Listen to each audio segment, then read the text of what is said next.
Good morning students. मैं doctor Kavita Sahni from government girls college Chomu. BSc part 3 के paper 3 में हम बायोस्टैटिस्टिक्स के बारे में पढ़ रहे थे और पिछली क्लास में मैंने आपको ग्राफिकल प्रेजेंटेशन ऑफ डाटा के बारे में बताया था। ग्राफिकल प्रेजेंटेशन ऑफ डाटा मतलब जब हमारे पास बहुत सारे आंकड़े होते हैं तो एक तो हमने देखा था उनका हम टेबुलेशन करते हैं, टेबल्स बनाते हैं और उनको व्यवस्थित करके और फिर उनसे हमें जो चीज़ कैलकुलेट करनी होती है, हमें मीन निकालना है, मोड निकालना है, मीडियन, स्टैंडर्ड डेविएशन क्या निकालना है उसके अनुसार हम निकालते हैं। लेकिन जैसा मैंने आपको पिछली बार बताया था कि ये जो आंकड़े होते हैं इनको फिगर्स के द्वारा या चित्रों के द्वारा भी रिप्रेजेंट कर सकते हैं, जिसे ग्राफिकल प्रेजेंटेशन ऑफ डाटा कहते हैं।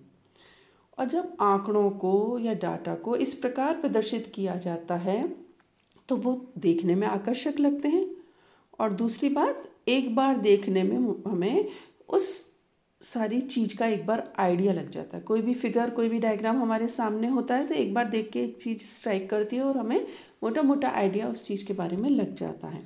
तो इसी तरीके से ग्राफिकल प्रेजेंटेशन से भी, क्योंकि आकर्षित होते हैं देखने में और एक बार में हमें सारे चीज़ दिखाई दे जाती है, वैल्यूज़। तो पिछली बार मैंने आपको बताया था जैसे कि 1 डायमेंशनल और 2 डायमेंशनल डायग्राम होते हैं। 1 डायमेंशनल डायग्राम में हम एक ही डायमेंशन को लेकर चलते हैं, चाहे उसकी हाइट हो या विड्थ हो या क्या, तो जनरली हम उसकी एक ही डायमेंशन को लेकर चलते हैं। और ये मैंने आपको बताया था कि 1 डायमेंशनल जो ग्राफ होते हैं या डायग्राम होते हैं उनको या तो हम लाइंस के द्वारा प्रदर्शित करते हैं तो उन्हें लाइन डायग्राम कहते हैं, या फिर बार्स बनाते हैं, दंड बनाते हैं तो इन्हें बार डायग्राम या दंड चित्र कहते हैं। तो लाइन डायग्राम के बारे में मैं पिछली बार मैं आपको बता चुकी हूँ। बार डायग्राम में भी सिंपल बार डायग्राम्स हमने देख लिया था। तो बार डायग्राम्स अलग अलग तरह के हो सकते हैं। दंड चित्र ये कौन कौन सी टाइप के हैं?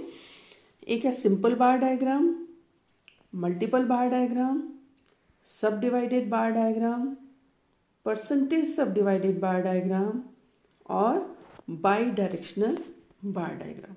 तो बार डायग्राम या दंड चित्र भी जो है वो किस प्रकार का ग्राफ हम बना रहे हैं, किस प्रकार का चित्र हम बना रहे हैं, कितने वैल्यूज़ को हम यूज़ कर रहे हैं, उस आधार पर अलग अलग होते हैं।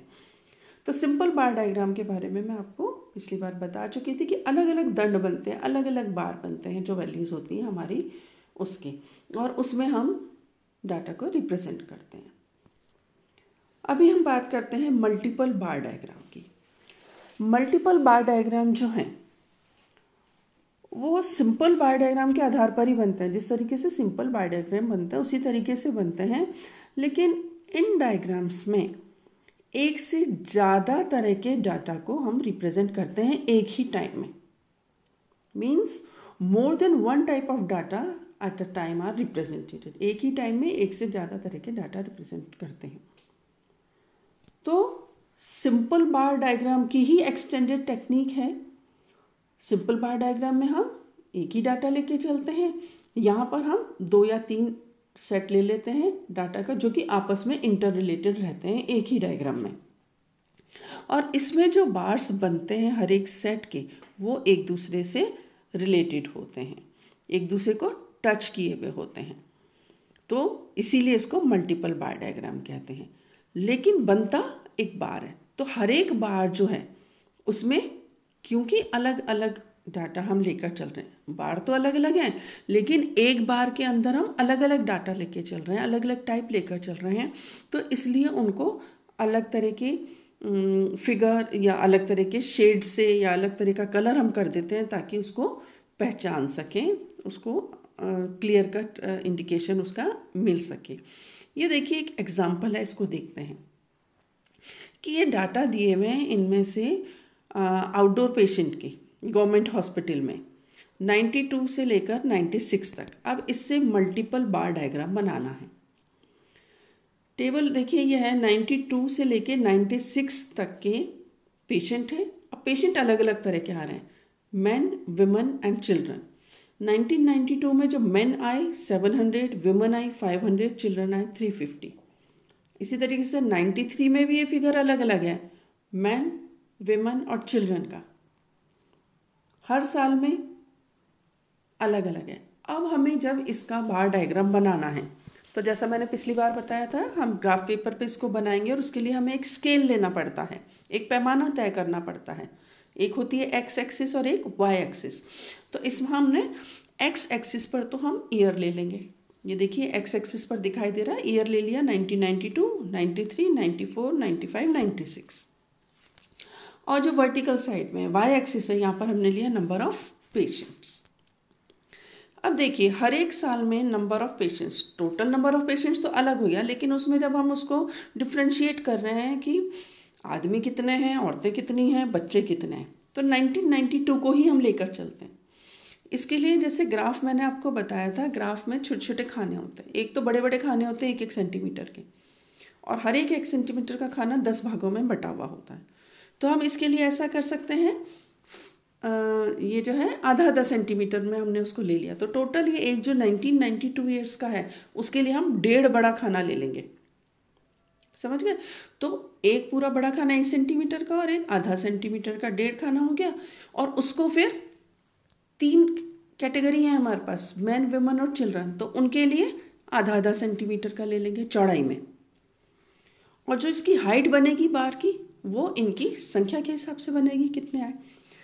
तो एक्स एक्सिस पर तो हमने ले ली ईयर 1992, 93, 94, 95, 96, और वाई एक्सिस पे नंबर। अब मिनिमम नंबर देखिए, जो पैमाना तय करना है उसके लिए हमें 1 सेंटीमीटर को डिवाइड एक मानना पड़ेगा ना कि कितने पेशेंट के बराबर है। तो उसके लिए हम मिनिमम नंबर देख लेते हैं, मैक्सिमम देख लेते हैं। तो ऐसा पैमाना रखते हैं जिससे कि हमारा जो बार है या दंड है ना तो बहुत बड़ा बने ना बहुत छोटा हो। तो हमने 100 का डिफरेंस इसमें रख लिया है। तो एक्स एक्सिस पर तो हो गया ये 1.5 बड़ा खाना, यानी 1.5 सेंटीमीटर बराबर 1 साल, और वाई एक्सिस पर हो गया 1 सेंटीमीटर बराबर 100 पेशेंट। अब हम 1992 के लिए ड्रॉ करेंगे। तो 1992 के लिए जो हमने आधा सेंटीमीटर में लिया है, जो डार्क ब्लैक कलर का आपको दिखाई दे रहा है, ये लिया है मैन। इसको हमें इंडिकेट भी करना पड़ेगा, जहाँ पर हम पैमाना भी लिखते हैं और हम इंडिकेट भी करते हैं कि जो हमने शेड किया है या जो हमने कलर किया है या जिस तरीके से हम रिप्रेजेंट कर रहे हैं वो क्या है। तो ये डार्क ब्लैक कलर का मैन पुरुषों को रिप्रेजेंट कर रहा है। और 1992 में पुरुषों की संख्या है 700। तो देखिए 1992 पर वाई एक्सिस पर चले हम 700 तक, तो ये मैन हो गए। 500 वुमेन उसी के साथ जुड़ा हुआ होगा। अगला आधा सेंटीमीटर है उसका, उसमें हमने बार लिया विमेन का 500 का, और उसी में चिल्ड्रन है 350। तो आधा सेंटीमीटर अगले का जो हमने ले लिया वो 350। ये तीनों देखिए बार आपस में एक दूसरे से जुड़े हैं, और ये तीनों बार मिलकर 1 साल को रिप्रेजेंट कर रहे हैं। 1 साल में कितने पेशेंट आए, और तीनों कैटेगरी क्योंकि अलग अलग हैं तो अलग अलग शेड से हमने इसको दर्शा दिया। इसी तरीके से देखिए 93 में हम चले 725 मैन, 650 वुमेन, 400 चिल्ड्रन। तो इन तीनों को जोड़ के ये एक बार बन गया 1993 का। इसी तरीके से 94 का 800, 700 और 450। तो इस तरीके से जब एक से ज़्यादा तरीका हम ये डाटा लेकर चल रहे हैं तो ये मल्टीपल बार डायग्राम कहलाता है। अगला हम देखते हैं सब डिवाइडेड बार डायग्राम। सब डिवाइडेड बार डायग्राम जो होता है वो हम ऐसे डाटा को रिप्रेजेंट करने के लिए यूज़ करते हैं जो पूरा तो एक डाटा है लेकिन वो सब डिवाइडेड है, छोटे छोटे टुकड़ों में बटा हुआ है, और उन सबको मिलकर फिर एक बार बन रहा है। तो इस तरीके के जब बार बनाना होता है हमें उसे सब डिवाइडेड बार डायग्राम उसे कहते हैं। इसमें भी देखिए हमने ये एग्जाम्पल लिया है। इस एग्जाम्पल में सब डिवाइडेड बार डायग्राम बनाना है हमें। नंबर ऑफ स्टूडेंट्स हमें दिए हुए डिफरेंट फैकल्टीज़ के एक कॉलेज में। एक कॉलेज है उसमें अलग अलग फैकल्टी होती हैं। साइंस फैकल्टी हो गई, commerce faculty, arts faculty, law faculty, ठीक है। तो और ईयर दे रखा है, ईयर दे रखा है 1997 से 98 में, 98 से 99 और 99 से 2000। अब इस कॉलेज में जो टोटल स्टूडेंट्स हैं उसमें अलग अलग कैटेगरी हैं कि साइंस में कितने बच्चे हैं, कॉमर्स में कितने बच्चे हैं, आर्ट्स में और लॉ में कितने बच्चे हैं। अगेन सबसे पहला काम हम स्केल बनाएंगे, पैमाना तय करेंगे। हमने जो इसकी बार की या दंड की चौड़ाई 1 सेंटीमीटर ले ली। 1 सेंटीमीटर एक सेशन को रिप्रेजेंट कर रहा है 1997, 98। और वाई एक्सिस पर नंबर ऑफ स्टूडेंट्स है, ये हमने ले लिया 1 सेंटीमीटर या एक बड़ा खाना बराबर 200 स्टूडेंट्स।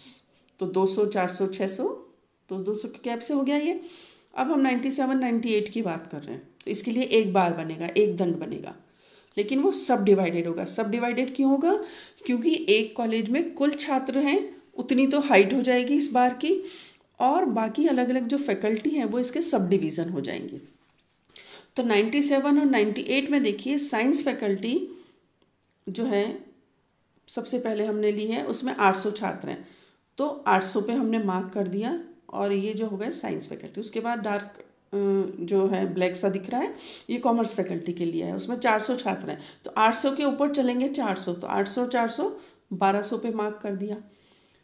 आर्ट्स फैकल्टी के 650, 1200 पे हम पहले थे, 1200 में 650 और जोड़ दें तो 1850। ये देखिए 1800 और 2000 के बीच में मार्क हुआ 1850।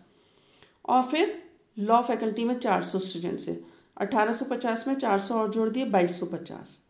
तो इस दंड की या इस बार की हाइट 2250 तक गई, यानी टोटल स्टूडेंट्स इस कॉलेज में 97, 98 में 2250 थी। और उसको हमने सब डिवाइड कर दिया, अलग अलग भागों में बांट दिया, जो कि अलग अलग फैकल्टी को इंडिकेट कर रहा है, अलग अलग फैकल्टी को शो कर रहा है। क्लियर? इसी तरीके से 98, 99 में चले, वही 4 फैकल्टीज़ हैं, टोटल स्टूडेंट्स हैं 2500, तो इसकी जो हाइट जाएगी बार की वो जाएगी 2500। देखिए 24 से ऊपर चले हैं हम, 24 और 26 के बीच में आ जाएगा ये 2500। ठीक है, तो ये 2500 टोटल हो गई, और वही डिवाइड कर दिया। 900 हैं साइंस के, 450 हैं कॉमर्स के, 650 हैं आर्ट्स के, और लॉ के हैं 500। टोटल हाइट 2500 हो गई। इसी तरीके से 1999 और 2000, इसमें टोटल स्टूडेंट्स हैं 2550, तो इस बार की हाइट सबसे ज़्यादा होगी, 2550 स्टूडेंट्स हो गए। इसको हमने सब डिवाइड कर दिया, टुकड़ों में बांट दिया, वही साइंस, कॉमर्स, आर्ट्स और लॉ। तो साइंस के 900, कॉमर्स के 400, उसके ऊपर 450, उसी में ऐड करते जाएंगे आगे 600 आर्ट्स के, और उसी में आगे जोड़ा 600 लॉ के। तो इस पूरे दंड की या इस पूरे बार की हाइट हो गई 2550 तक। और ये जो चारों फैकल्टीज़ हैं इनको हमने अलग अलग शेड कर देंगे या अलग अलग कलर कर देंगे, तो उस कारण से ये बार्स जो हैं या जो दंड बनते हैं वो अट्रैक्टिव हो जाते हैं, देखने में अच्छे लगते हैं। और क्योंकि अलग अलग कलर है तो एक बार हम देख के पहचान सकते हैं, क्योंकि ये सिम्बल्स को हमने शो कर दिया, साइंस का इंडिकेशन दे दिया, कॉमर्स किस तरीके से हमने शो कर दिया, आर्ट्स और लॉ कैसे शो करा हमने बता दिया। अब अगर हम इसको देखते हैं दंड को 1997 में, तो एक बार में देखने में हमें समझ में आ जाता है कितने साइंस के हैं, कितने आर्ट्स, कॉमर्स और लॉ के बच्चे हैं। तो इसीलिए इनको डाटा को डायग्राम्स, फिगर्स में शो करते हैं, ताकि एक ही बार देखने से हमें उस चीज़ के बारे में या डाटा के बारे में समझ आ सके।